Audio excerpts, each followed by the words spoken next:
Today, we are going to get started. Before we do, this call is recorded and all of our town halls are posted to the website. Today,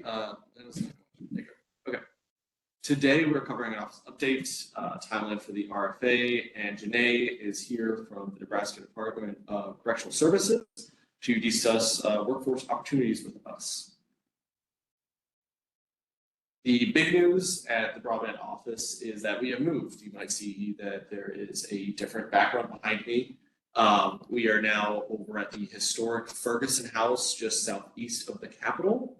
We're still getting settled in, but it's great to actually have a permanent space for the whole team to be together rather than scattered around over at the NBO building. I'm sure my team's getting very annoyed with me bothering them constantly now because I'm so much closer.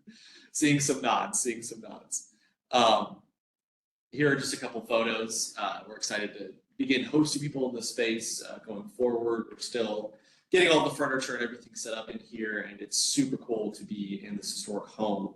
You can see in these photos, we have the main stairwell, we have some seating in the third floor balcony, the former dining room, as well as basically our main meeting space now. It's super nice to be in there. And then we also have some other stuff in here that's interesting, like this antique electrical box, and then there's a front door, so you guys can kind of understand exactly where we're at. Outside of the move, the big thing happening, or hanging over us right now actually, is NTA approval. We're still waiting for NTA's feedback or approval of IP Volume 2 and the challenge process data. Both have been submitted at this moment in time. We submitted the IPv2 back in August, and we were told it was going to be a fairly quick turnaround. What we've heard most recently, as of a week ago, was that approval would be imminent from NTIA. So imminent is so far taking a week, but we're hoping that we hear back fairly soon, and we will notify everyone once we get IPv2 approved. Patrick, I have the letter in hand this morning. Oh, very cool. So you're hot off the press. Tom has a letter. So we will take a look at that then later. Thank you, Tom. If you joined us in July as well, you would remember that we need approval of both of these items to begin the RFA process. And like I said, we expect the turnaround to be quick once both are approved. So it sounds like we've already got one here, but that will have to happen before we can move on that. And we'll obviously keep everyone appraised of our progress with both. With that in mind, we have updated our next steps to be kind of reflective of this waiting for approval. So you can see how things are going to proceed. So once we achieve both of those items, the RFA and the DPA are going to be released. Everything kicks off with that specifically. We expect that process to take about a couple of weeks and everything like that, where we are right now. ISPs will have time to review the DPAs and prepare their organizational applications. They will be due 45 days after the release of the RFA.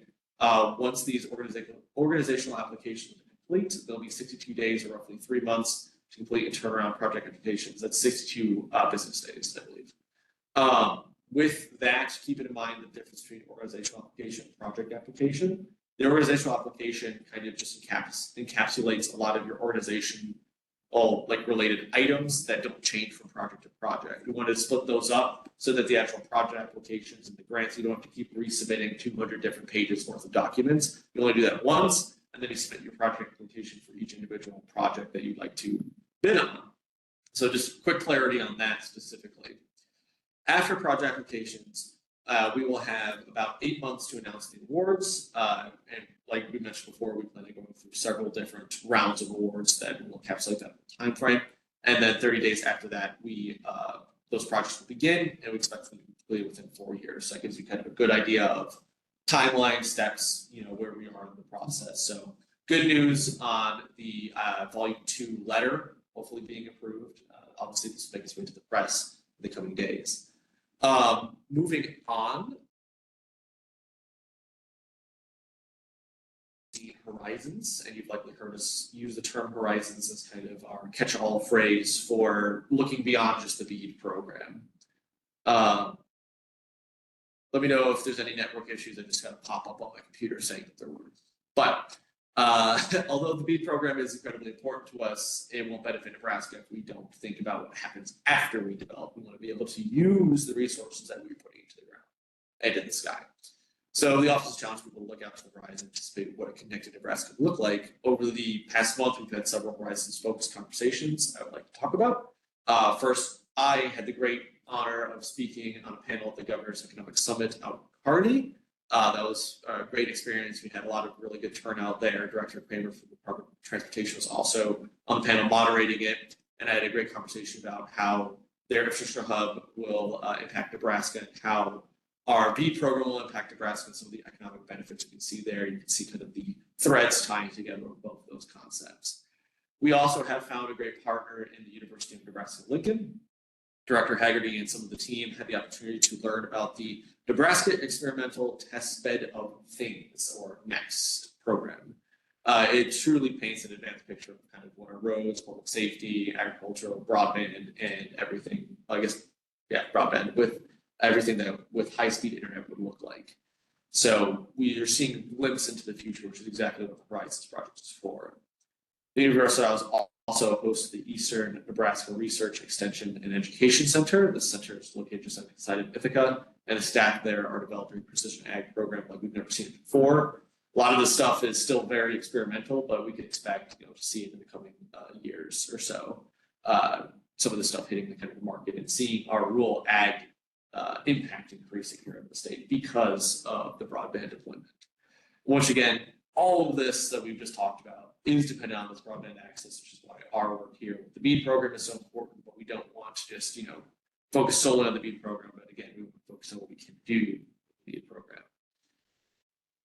Another angle we're looking at this from is from a workforce perspective. We already anticipate there's not going to be enough members of the workforce across the country to build all the necessary infrastructure. One solution has been proposed from the sister agency, the Nebraska Department of Professional Services. We welcome Deputy Director Don Renee Smith and Assistant Deputy Director of Reentry Janae here to give us some information. So go ahead and take it away, ladies. All right, thank you very much. I'm going to try and share my screen here. Hopefully. Can folks see the screen there with Transform Nebraska? Yep, we can see it. Okay, awesome. Well, thank you, everyone. I really appreciate the opportunity, or I should say Nebraska Department of Correctional Services appreciates the opportunity to get to share with you all this morning. We have a lot of wonderful teammates that work very hard at working with our population to enhance their success as they come out. So I would like to share just a little bit about our overview and then get into more specifics about second chance employers, how many folks we have coming out with you all, and then also the advantages of second chance employers. And then hopefully we'll get to have some time remaining to talk about potential partnerships or how we can support the workforce as those of you that are the professions in this broadband world can assist us and make sure we're on track to help meet those needs. I guess I should start out. I thank you for the introduction. I am Janae Pancook, the Assistant Deputy Director of Reentry, so I apologize for that. Our strategic plan is based around 4 Ps: people, programs, physical plant, and policies. It's also on our website, but if you're so inclined, here's the QR code that can bring that onto your device, and you can peruse that. Recently, in July, we also merged back with Parole, which is now Community Supervision Services, and they will be embedded, ingrained into this strategic plan coming up here in the new year. But at this particular time, those facets of that division haven't been added yet. So you'll see about the facilities and all the programs and our policies and are related to our population from that strategic plan. Our goals are really to keep people safe. And in that means inside the prisons, the programming that's happening, and then the big piece is it translates to safe communities.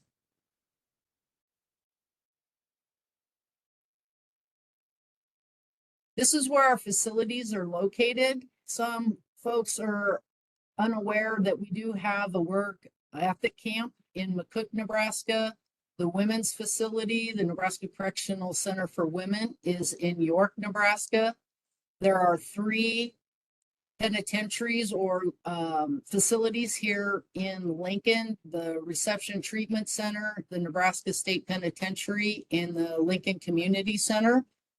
In Omaha, there are also 3 facilities: the Nebraska Correctional Youth Facility, the Omaha Correctional Facility, and the Omaha Community Center. And then Tecumseh has the Tecumseh State Correctional Institution. About 3 weeks ago, we had a groundbreaking for the replacement facility of the Nebraska State Penitentiary, which is in the northeast side of Lincoln by where the wind turbines used to be, if anyone's aware where that is. So we're a few years out from that one coming online, but that will be a replacement facility for the Nebraska State Penitentiary. A real 30,000-foot view of the NDCS data. We currently have about almost 6,000 individuals in our current population. The average length of stay, which sometimes surprises people, is about 3.5 years. The sentence may be a little over 4 years, but with parole or community supervision services is why you would see that discrepancy or that difference there. If you're thinking, well, if the average length is 4, but yet the length of stay is 3.5. We also release, and sometimes this is another kind of aha moment for people in the community, over 2,000 people a year that are coming back into our communities.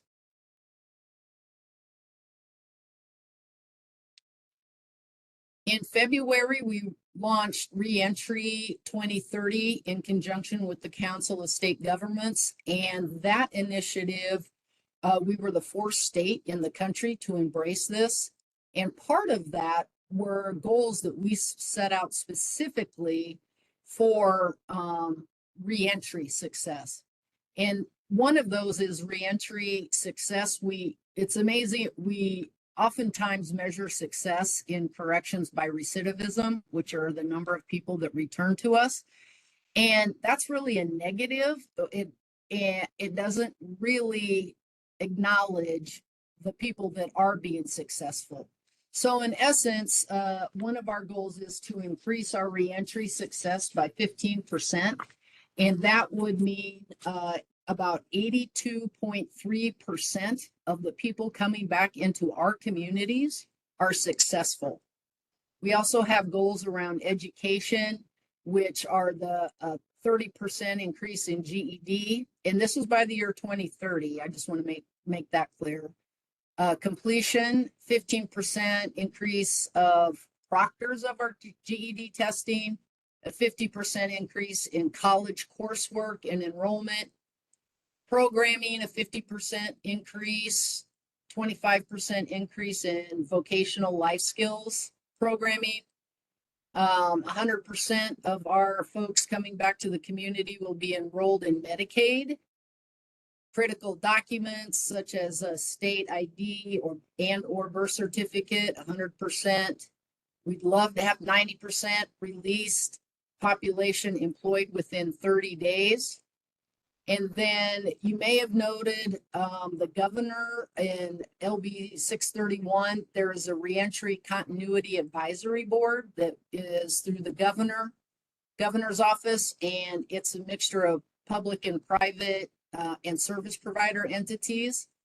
And they will meet quarterly, and the application has been out for a little bit. I'm not sure what the timeline looks like. So they will also help guide our work, and then also help in, I guess, producing or surfacing opportunities in collaboration and partnerships that we hopefully can establish. So one thing that I have heard often in community employers is there's a concern for their current employer's safety when they engage with second chance employment opportunities. And, we have to be sensitive to that. I think we are very sensitive to that concern because obviously we want everybody to be safe. But I would like folks to really understand the programming, the classification, assessments, education, clinical treatment around substance use, mental health, and sex offender treatments, non-clinical programming, and vocational skill building that folks do engage with while they're with us. And obviously the goal is that they're a pro-social, proactive citizen when they return back to our communities, and your current employees are safe working with returning citizens. Another program that we are implementing right now, and Nebraska is the first state in the nation to have the 5 key reentry and well-being development model inside correctional facility.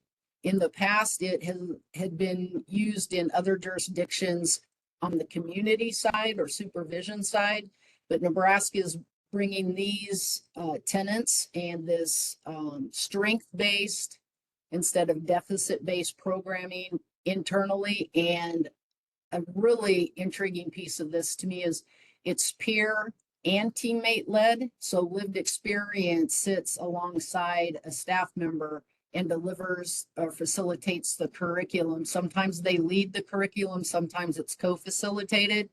And there's just a different messaging, there's a different integration and paying attention, I guess, to what's being talked about when it's a peer involved in that.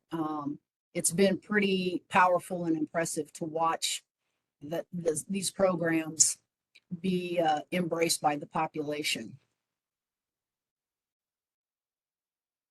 So I'd like to pivot a little bit to talking about the benefits of second chance employer and returning citizens. As I said, we have about 2,000 people a year coming back into our communities, and public safety really is enhanced by folks having viable employment.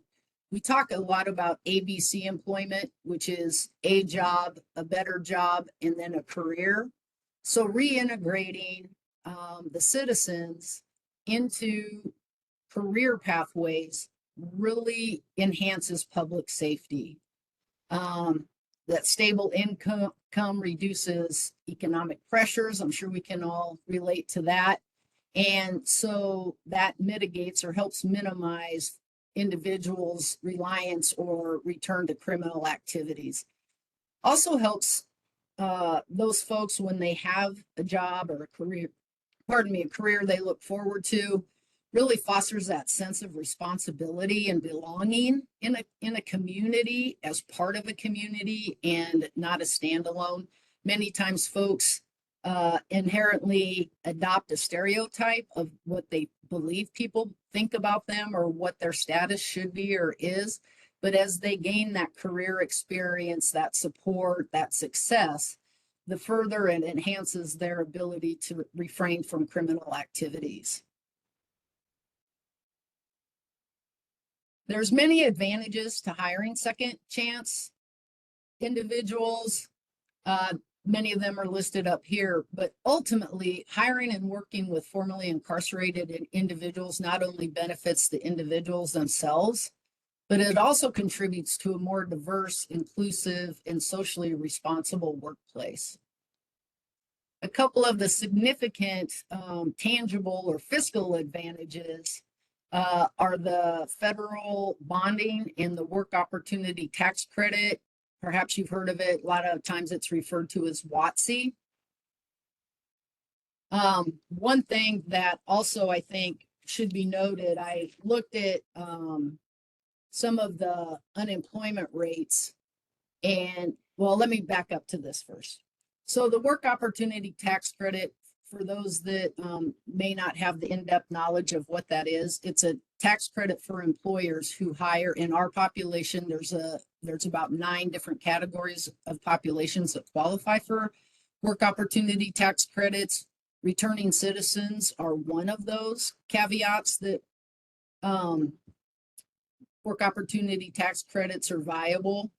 I will note that if your agency does not have to pay taxes, you're payroll exempt for whatever reason, you don't get money back. It's only a credit. So I've had that question before. Well, I want my $6,000 for every person, but it doesn't happen automatically that way. And the work opportunity tax credit is really targeted to help workers move from economic dependency into self-sufficiency and become a contributing taxpayer. While participating employers are able to reduce their income tax liability. In the past, it's been known about over $1 billion a year is claimed through nationally through the work opportunity tax credit. There's no limit to the number of individuals an employer can hire that qualify for the work opportunity tax credit. And you can utilize those through the Social Security Act or through your local American Job Center or Workforce Development Center. The federal bonding program is really to protect employers from losses due to theft, embezzlement, larceny, or forgery by employees. So it can help, mitigate a little of the risk and protect the company from losses, which also help then hopefully bridge that gap for concerns or barriers for folks, returning citizens to have employment opportunities. Any questions on those?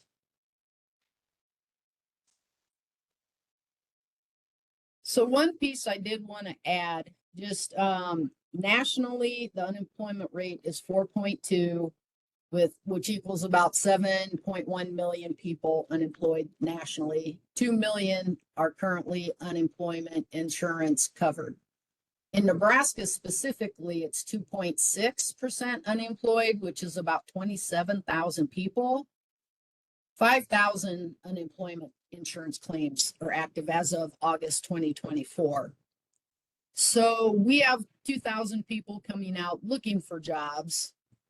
The unemployment rate is extremely low, so the recruitment market is very tight. And so that kind of leads me to my last slide, and questions and feedback from you all. And there's a lot more information, I can give more information about detailed programs and things, but what are employment qualifications you all are looking for that potentially we can figure out ways to meet if you're open to being a second chance employer?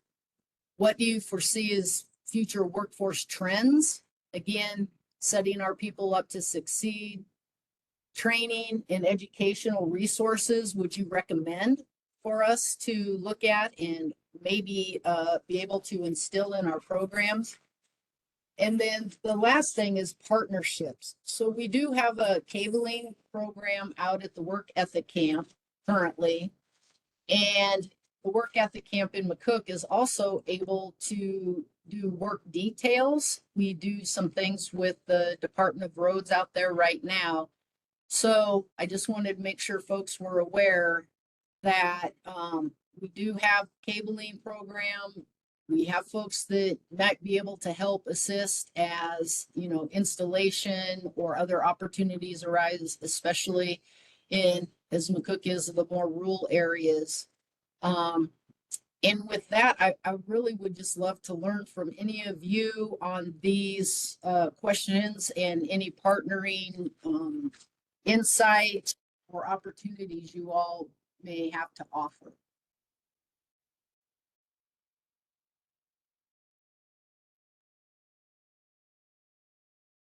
Thank you very much for that presentation, Janae. Appreciate it.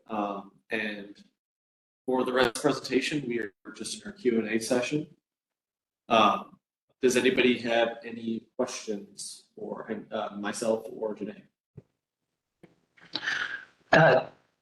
Patrick, I might ask Janae, or actually two things. Janae, thank you for joining us today.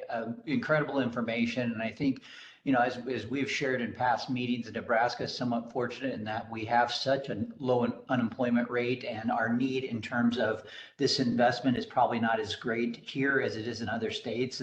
And thank our ISP providers for that. But two things. One, for the folks that have joined, I would also add that Amber Ross here in the Nebraska broadband office, as you all know, we all expect to wear many hats, two of which for Amber are one, permitting, and two, workforce development. Amber brings a really strong prior experience in terms of workforce development to the office. So in regards to partnering with Janae and the Office of Broadband, Amber would be the lead on that for all of you. And then two, I would just say, Janae, if I was an internet service provider having difficulty filling positions and wanting to potentially look to the opportunities you just presented to us, what's the best way to make that connection? Oh, Patrick, I think you were reading my mind, right? How about that? Anyone, any ideas? Please, please, please feel free to contact me. I'd love to have those discussions and explore any kind of opportunity that could be available. Because at the end of the day, it takes all of Nebraska to have safer communities. If folks can come out and have hope and, again, these career paths and support the business needs, it's a win-win-win for everyone. And that's ultimately our goal. Absolutely. Absolutely. Well, and Janae, through our partnership, that if there's anything this office can do to help facilitate more of, because I like you think that a lot of this just is an awareness challenge, right? Is that folks don't look in this direction when they're looking to individuals to fulfill opportunities, positions, or titles. I think the folks you have on this call, Janae, are a community in amongst itself, and we talk a lot with each other. So as you see a need to get the message out on a broader scale, please look to this office to help facilitate that, at least with the broadband community in Nebraska. That sounds great. Thank you so much. I really appreciate the opportunity to get to share. And I agree. I don't know that we necessarily do a fabulous job of promoting all the excellence that's occurring inside and out in the returning citizens, the work they've put in, and the preparedness that they've done while they've been with us. And unfortunately, many times we have things on the news that detract from the good things that are happening, but there really are some excellent internal programs and external that are supportive of folks being successful in the community, especially when they have these career pathways. So I appreciate this opportunity to share. Yeah, and I can't go without saying, Janae, having met the folks over in your office, as well as having been at the groundbreaking and all the different individuals that support corrections here in Nebraska being there, that thank you for all that you do. And please pass it along when you're in the hallways or when you're out and about with your colleagues.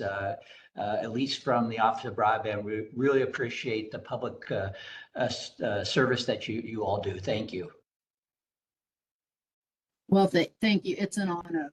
It's an honor to get to be a part of the vision and mission of NDCS.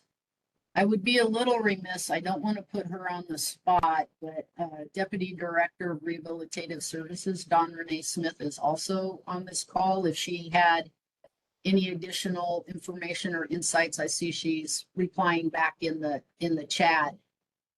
And there she is.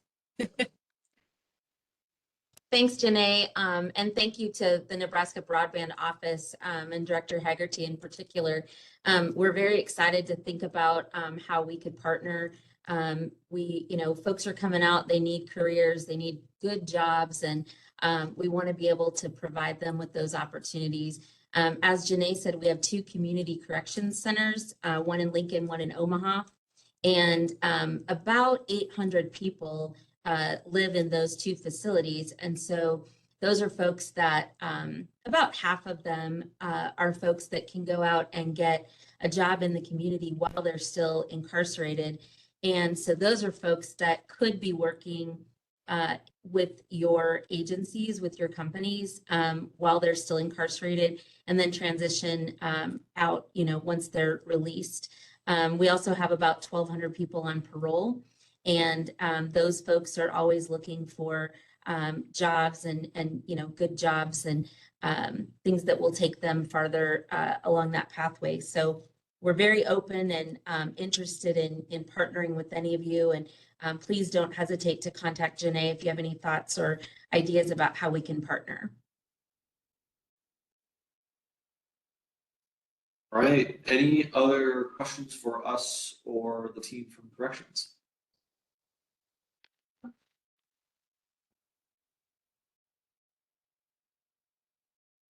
Is there anything in the chat that we need to respond to?